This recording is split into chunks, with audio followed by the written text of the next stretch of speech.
Nós estávamos abordando aqui no programa Equilíbrio e Saúde pedras nos rins. E eu estava falando com o Dr. Luciano sobre como diagnosticar o tamanho de cálculo. Importante talvez a gente dizer, tamanho de cálculo é documento na dor?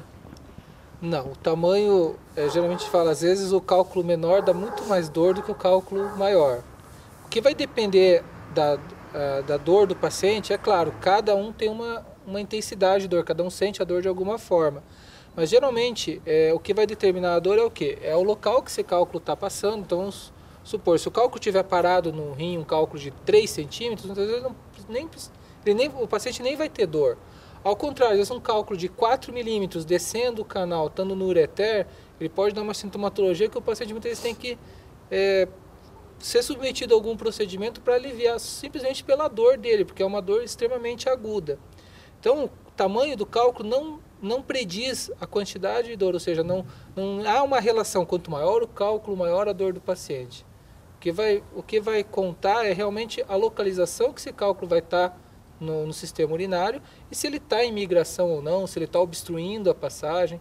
Às vezes a gente até pega pacientes com cálculo de 2 milímetros, que pode acontecer, que ele tem uma sintomatologia muito maior do que um paciente com cálculo de 1 centímetro dentro do rim, que migrou, alguma coisa assim.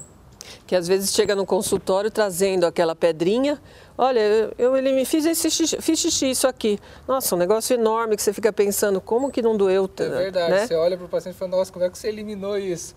E ao contrário, você leva um paciente a um procedimento endoscópico, retira um cálculo que você olha e fala, não acredito que é isso que está causando a dor no paciente. Acho que é importante a gente colocar aqui o que é ureter, que nós falamos em ureter, né?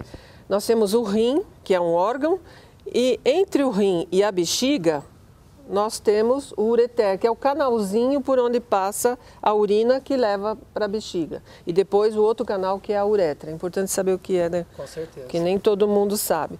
E como que existe algum tratamento clínico para isso?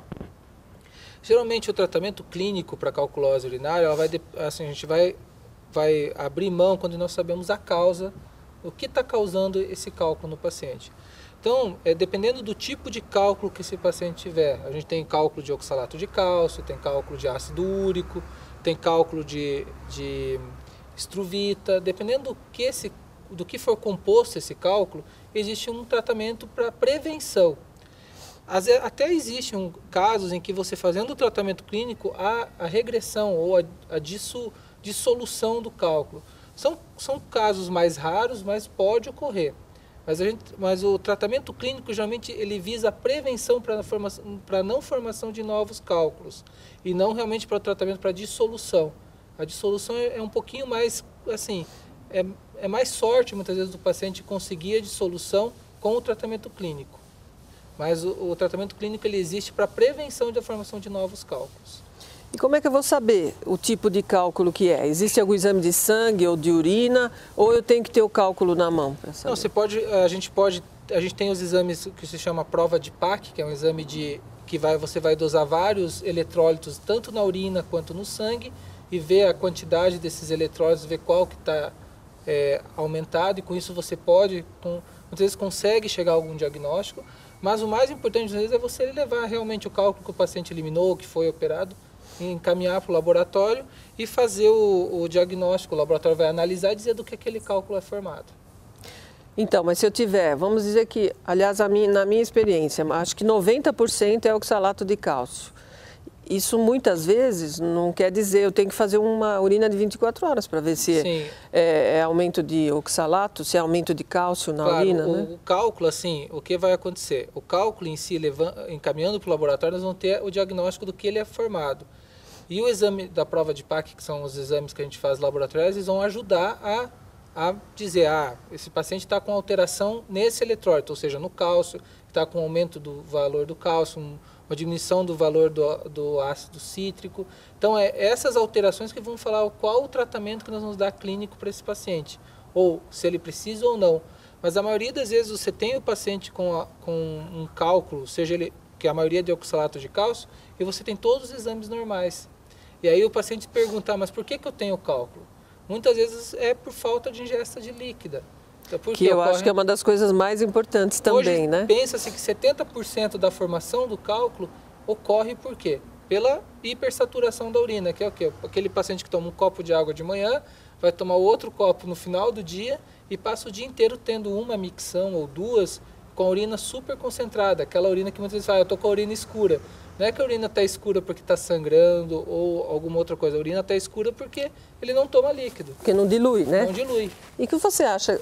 Pode ser só água? Tem que ser só água ou pode ser outros líquidos? Não, a gente dá preferência à água porque ela não vai ter nenhum corante, não vai ter nenhuma outra substância. Mas a gente sabe que pedir para uma pessoa que não está acostumada a só tomar água, ela não vai tomar 2 litros de água. Assim, um suquinho aqui. Então, assim, hoje, eu particularmente falo para o paciente que ele tem que dar preferência de tomar mais água, mas ele pode tomar chá, pode tomar suco, de preferência suco natural, pode tomar, na verdade, assim, ingerir líquidos à vontade.